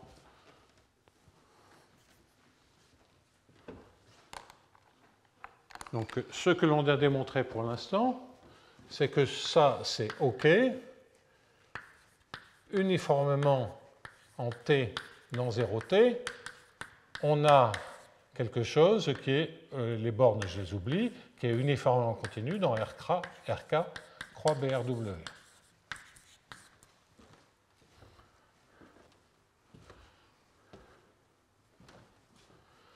Mais, bon, sur la variation temporelle, bah,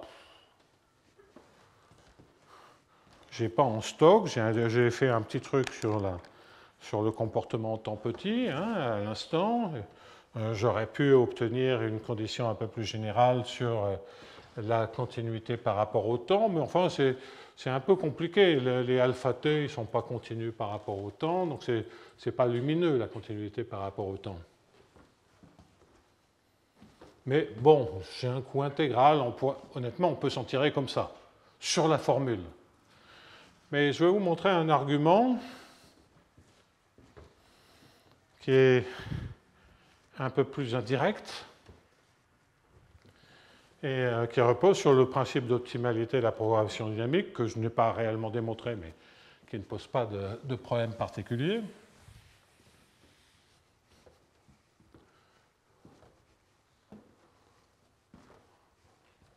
Voilà.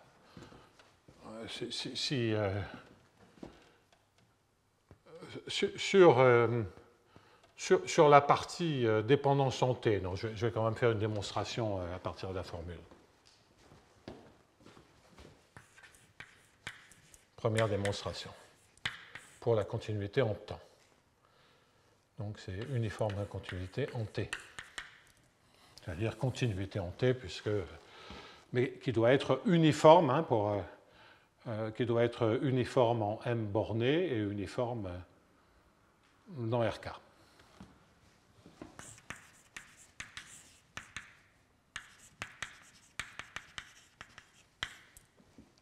Donc une première démonstration, ça consiste à regarder la continuité pour chaque contrôle alpha de cet objet. Le premier terme dans l'intégrale,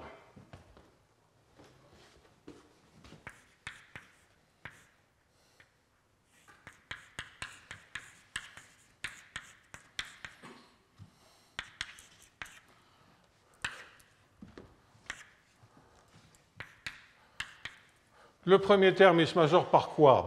F, il est borné par tout ce que vous voulez, les M, ils sont bornés dans L2.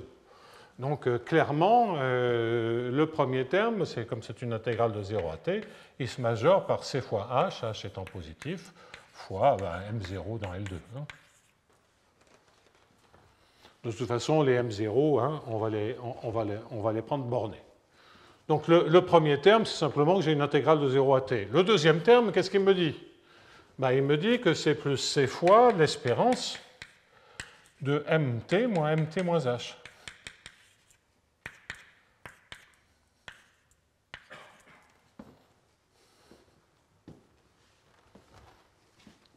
Ou d'ailleurs, dans H moins 1. L'argument que j'ai fait de M de T de M de 0 à M de T,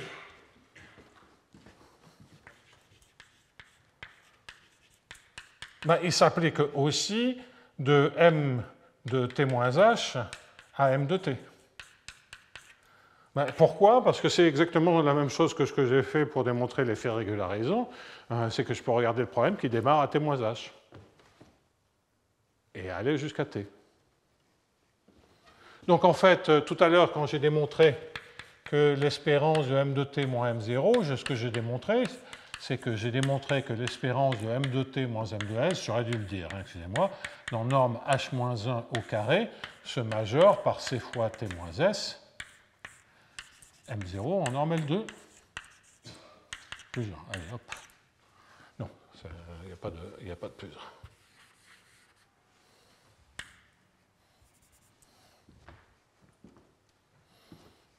Et donc, tout ceci, ça se majeure, comme je n'ai pas de carré, par un C sur racine de H. C fois racine de H.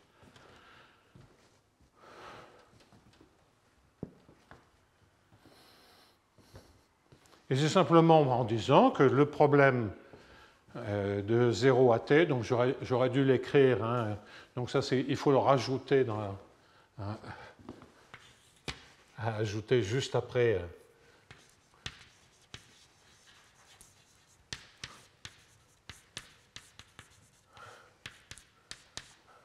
parce que c'est vraiment la même borne. Et donc voilà pourquoi j'ai, en tout cas lorsque M0 est borné, une majoration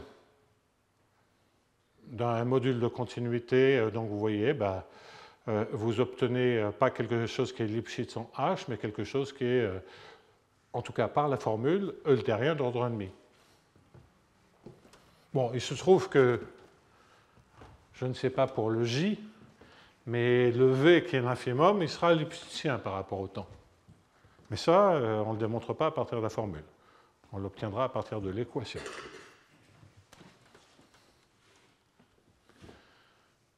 Pour l'instant, je veux simplement démontrer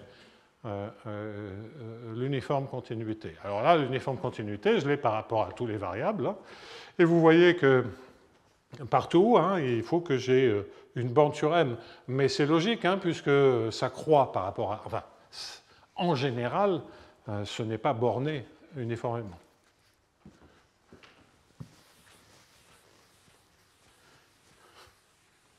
OK. Alors une deuxième démonstration, ça c'est aussi un argument général en contrôle stochastique. C'est de dire que lorsque... Donc, j'en ai pas réellement besoin ici, mais des fois ça peut servir. C'est que si j'ai un module de continuité spatiale pour une fonction valeur en contrôle stochastique, j'ai automatiquement un module de continuité temporelle. Mais bon, ça va refaire un peu la même démonstration. Et comment on s'y prend? On dit V de Y, de M et de T.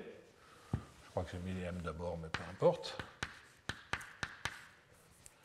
J'utilise la programmation dynamique.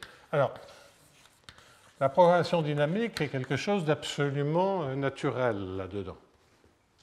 Hein, c'est la concaténation de bouts de trajectoire optimale, le découpage de bouts de trajectoire optimale est optimal. Lorsque l'on veut vraiment démontrer ceci rigoureusement dans un cadre stochastique, c'est un peu pénible. C'est un peu pénible parce que justement, il faut... c'est une question de raccorder des bouts de trajectoire, mais les bouts de trajectoire sont aléatoires, donc il faut faire une construction stochastique qui est un peu plus compliquée. Alors, ça existe, je ne vais pas me lancer là-dedans, on n'en a pas besoin. Donc, je vais me contenter d'admettre le principe d'optimalité de la programmation dynamique qui est extrêmement naturel, qui peut se démontrer par des techniques probabilistes qui sont malheureusement extrêmement lourdes, parce qu'il faut prendre un bout de trajectoire et lui coller un autre bout de trajectoire, le faire de manière mesurable. La seule question là-dedans, c'est les questions de mesurabilité. Donc ça n'a aucun intérêt. Il y a des analystes, mais alors le problème c'est que si on fait ça en proba, il ne reste pas grand-chose. Enfin, il y a des analystes comme font souvent leur cours en disant bon, je vais considérer que toutes les fonctions sont mesurables, donc on n'en parlera plus.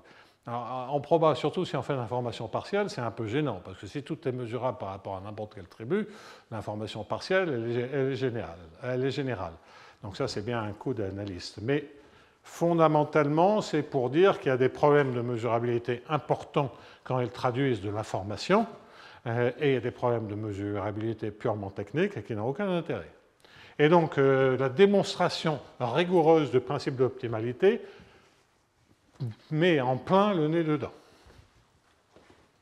Surtout, en plus, si vous voulez écrire le principe d'optimalité avec des temps d'arrêt. Bon. Alors, ça existe dans la littérature. Honnêtement, je ne sais pas qui a été suffisamment courageux pour le faire. Je pense que dans le bouquin de Fleming et Sonner, c'est fait de manière raisonnable.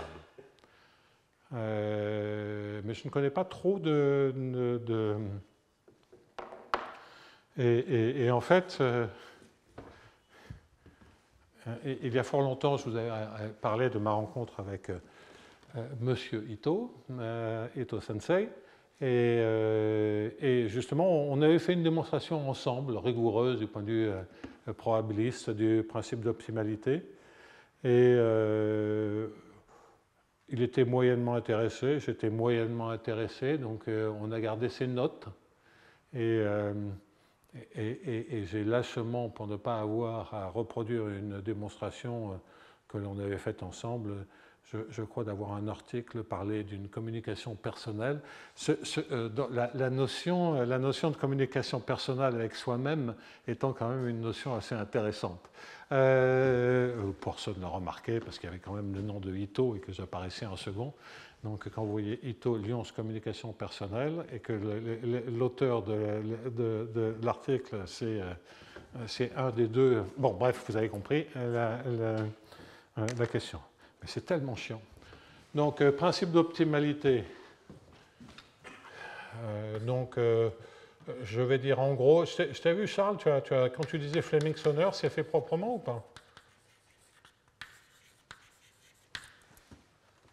Hein? Pourquoi? Hein? Je crois que c'est dans un cadre qui n'est pas très général. Ouais. Bon.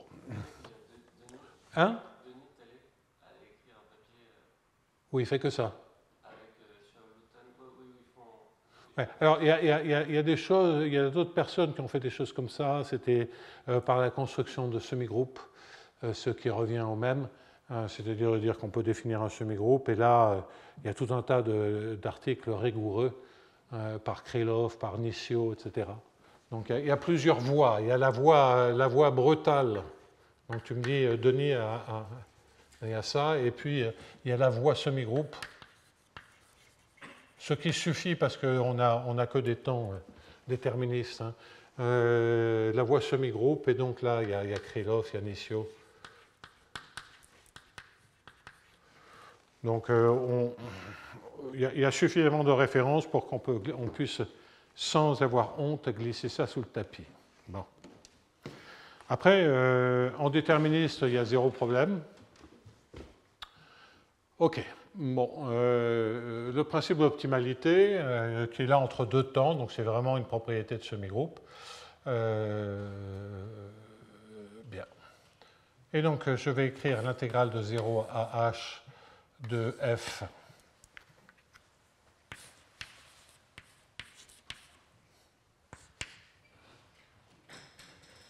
et là, ce que je vais avoir, c'est f de mh, yh, t moins h. Donc, vous en déduisez que V de M, et j'ai un inf, surtout et alpha. Hein, donc, je laisse évoluer le problème de contrôle entre 0 et h. Je paye ce que je dois payer entre 0 et h. Et à l'instant où je m'arrête de faire cette évaluation, eh bien, je paye le coût minimal en le point en lequel je suis arrivé. Donc, MH, YH, T moins H. Bien.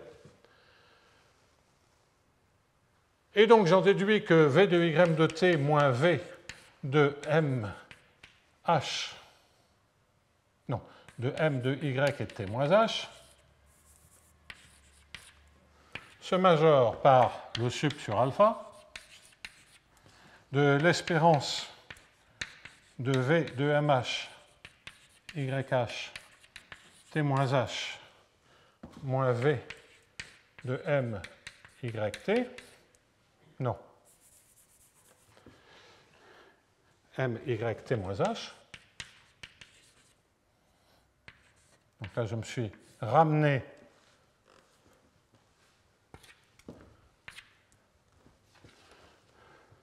OK, plus le petit bout qui est en H, c'est-à-dire plus un C fois H.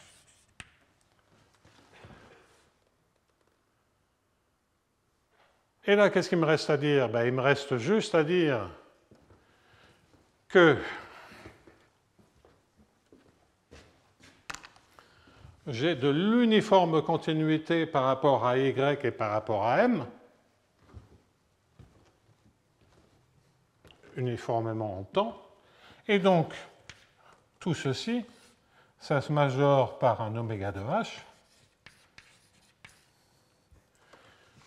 parce que c'est simplement un oméga de la distance de M à MH et de la distance de Y à YH, dont je sais par les informations sur, ou tout simplement je sais que V est déjà continu, uniformément continu, par rapport à M et par rapport à Y. Donc ça, c'est l'uniforme continuité en M, en Y et en M. Je triche un tout petit peu parce que c'est l'uniforme continuité sur une boule de rayon R. Ouais, ok. Or, le MH, il n'est pas dans une boule fixe de rayon R. Donc, il faut faire un découpage, bon, qui ne présente pas grand intérêt et qui permet de démontrer ça sans problème. Donc, je ne vais vraiment pas insister là-dessus. Le découpage, c'est quoi? C'est de prendre l'événement que MH en norme est majoré par une constante grand K, auquel cas, sur cet événement, j'utilise le module de continuité de la boule de rayon K. Et le reste, c'est de dire qu'est-ce qui se passe si M0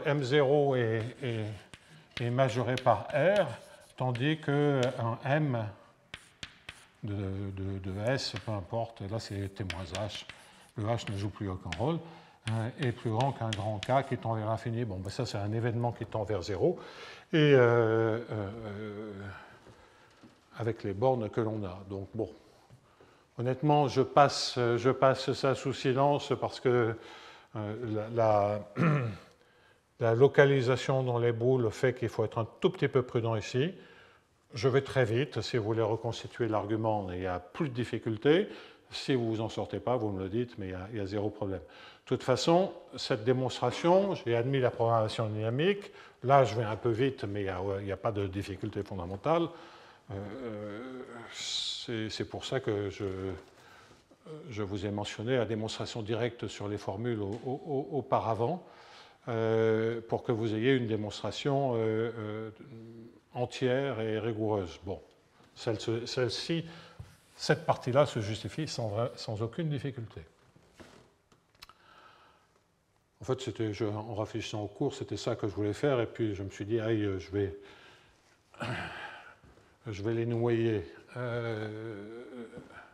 Et en plus, avec le principe d'optimalité, bon, ok. Alors, donc, si vous prenez cette idée, vous voyez néanmoins, je voulais vous montrer, parce que c'est un argument général qui permet de passer, grâce à la programmation dynamique, de la continuité par rapport aux variables d'état à de la continuité temporelle. Donc ça, c'est une démonstration qu'il est bon de connaître. Alors, donc voilà le type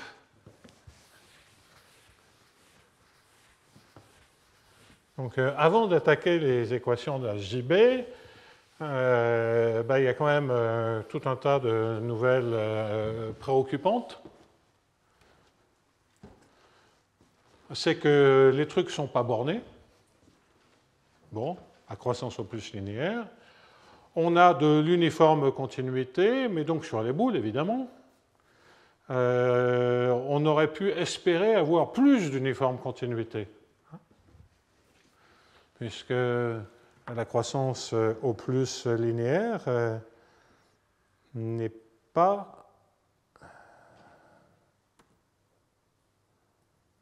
Oui, la croissance au plus linéaire n'est pas incompatible avec l'uniforme continuité sur l'espace tout entier. Au contraire. L'uniforme continuité sur l'espace tout entier entraîne des croissances sous-linéaires. Mais le problème, c'est qu'on est en train de majorer la... On n'est pas en train de se servir de la convergence forte. Hein. On a la métrique topologie faible, et ça, c'est plutôt sur les bornés. Bon. De toute façon, quand on a des fonctions valeurs qui croissent, des solutions de viscosité qui peuvent croître, il va falloir localiser, donc on ait un module de continuité sur une boule ou sur l'espace tout entier, ça ne sera pas très gênant. Je serais amené à en parler un tout petit peu.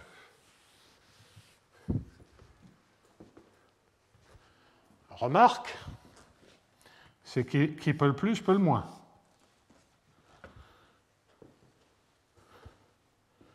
Si une fonction est continue pour la convergence faible, elle est a fortiori continue pour la convergence forte. Et donc cela entraîne que V est borné uniformément continu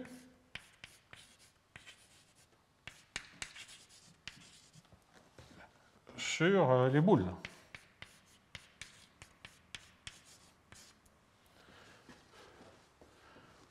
Alors, ces boules fermées dans L2, hein, de rayon R, mais vous pouvez penser H-S, hein, c'est pareil.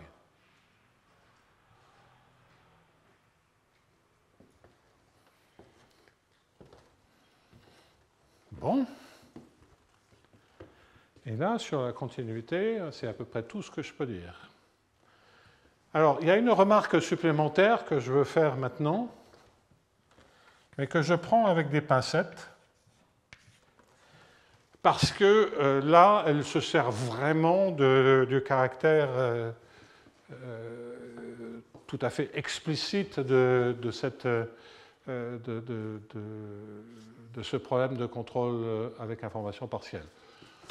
Un couplage comme ceci, c'est un couplage absolument général. On pourrait introduire des termes non linéaires si on en avait envie, mais ça, ce n'est pas le point essentiel. En tout cas, non linéaire dans les termes d'ordre inférieur. Bon. Ça, ce n'est pas le point essentiel. En revanche, ici, d'avoir des fonctions Q qui soient linéaires par rapport à M, ça, c'est une véritable hypothèse. Okay. J'ai bien indiqué que comme on contourne la difficulté de la continuité des trajectoires grâce à la convergence faible, j'ai bien indiqué que si on avait des fonctions plus non linéaires de M, bien, il faudrait avoir une dépendance, une continuité par rapport à la convergence faible. Bah, si on était sur l'espace des mesures, bah, il faudrait avoir la continuité de ces fonctions par rapport à la convergence étroite, par exemple. Bon. Si on était sur l'espace de proba, c'est simplement dire que c'est continu par rapport à la distance de Wasserstein. Hein. Donc ça, il n'y a pas de... c'est pas très gênant, mais donc cela restreint le type de coût non linéaire que l'on peut mettre ici. Autrement, tout le reste ne change rien. En revanche, ce que je vais dire là dépend sur le coût linéaire. C'est de dire que J alpha t de MYT, regardez, hein, si je fixe Y, donc j'ai fixé YT, le processus YT.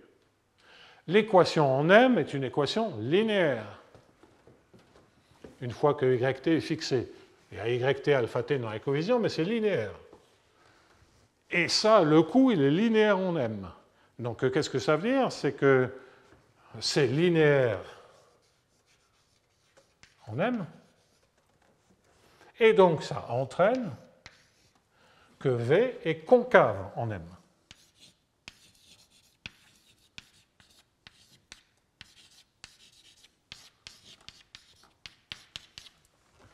Ben, concave parce que c'est un inf de fonction linéaire.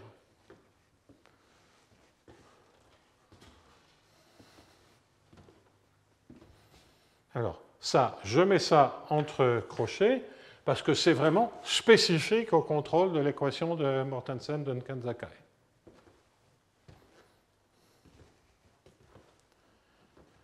Et donc, bon, ben voilà ce que l'on peut dire sur la continuité des fonctions valeurs.